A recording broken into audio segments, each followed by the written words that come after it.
ठग संस्कृत के असल लफ्ज़ सतक से माखूज उर्दू ज़बान ठग मुस्तमिल है। इसके मानी हैं छुपा हुआ या पोशीदा। उर्दू ज़बान में असल मानी में ही बतौर इसम मुस्तमिल है।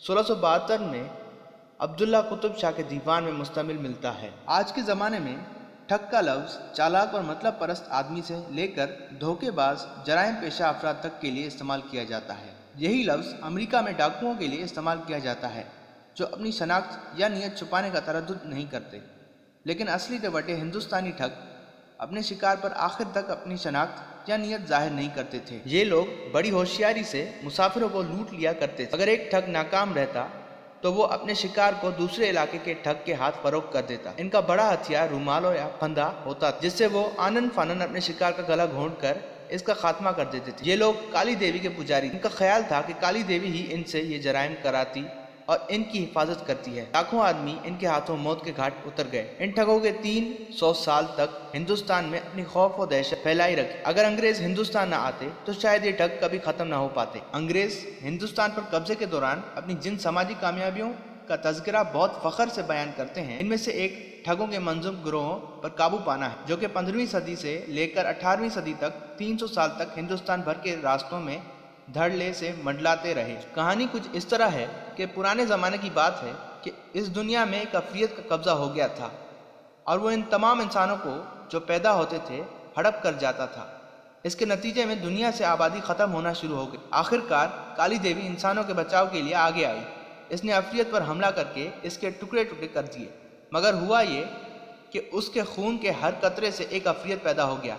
अलबत्ता देवी इनको कत्ल करती रही, मगर उनके खून के कतरों से अफरीतों की तादाद बराबर बढ़ती रही, यहाँ तक कि उनकी तादाद खौफनाक हद तक बढ़ गई। ऐसी ही कहानियों ने अकीदे का रूप धार लिया और गुनाह का तस्वर इन तसव्वुरात के जंगल में कहीं भटके हुए मुसाफिर की तरह गुम हो गया।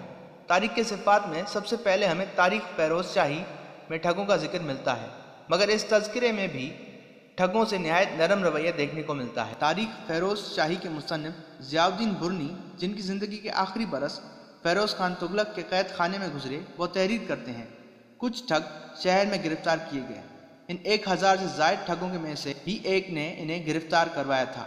सुल्तान जलालुद्दीन ने उनमें से एक को भी कत्ल नहीं किया और सबको हुक्म दिया कि कश्तियों में सवार करके इनको बंगाल की तरफ लखनऊ के इलाके में ले जाकर छोड़ दें, ताकि ये ठग मजबूरन लखनऊ के इलाके ही में पड़े रहें और फिर इस तरफ न आ सकें। जब इन्हें फांसी के फंदे के सामने एक एक करके खड़ा किया गया तो इनके चेहरों पर बशाशत आ गई और सबने मिलकर हाथ बुलंद किए और ये नारे लगाए, बंधा चल कीजिए, भवानी कीजिए। अगरचे इनमें 4 मुसलमान, एक ब्राह्मण और दूसरे राजपूत और मुख्तलिफ हिंदू जातों वाले भी थे, मगर सबका नारा एक ही था। इसके बाद वो फांसी के तख्ते पर गए और अपने हाथों से फांसी के फंदे गले में डालकर एक बार फिर भवानी का नारा बुलंद किया। इन लोगों का बुनियादी मकसद अजनबी मुसाफिरों को कत्ल था, जो किसी भी महर के बगैर सिर्फ और सिर्फ खून की प्यास बुझाने के लिए होता था। माल की लूट मार इनके लिए सानूवी चीज था। ठगों के इकबाली बयानात के मुताबिक ये लोग किसी भी मुसाफिर के मालो असबाब का लालच किए बगैर बिला तखसीस मजहब, अमीर और गरीब दोनों को बिला इम्तियाज काट डालते थे।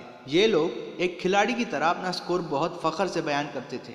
एक सुल्तानी गवाह बहराम ने सिलीमैन के सामने 40 साल में कम अज कम 931 कत्ल करने का एतराफ़। इसका कहना था कि 931वें कत्ल के बाद इसने गिनना छोड़ दिया। एक और सुल्तानी गवाह फतेह खान ने 21 साल में 504 मुसाफिरों को मारने का बताया। ये लोग गजब के अदाकार थे। अगर इन्हें महसूस होता कि शिकार इनकी तरफ से मशकूक है तो ये इससे किसी बहाने से बिछड़ कर किसी और सिमत में निकल जाते और ठगों की दूसरी मुतहरक टोलियों की तरफ पैगाम रसां भेजकर इनको शिकार की इंटेलिजेंस फराम करते।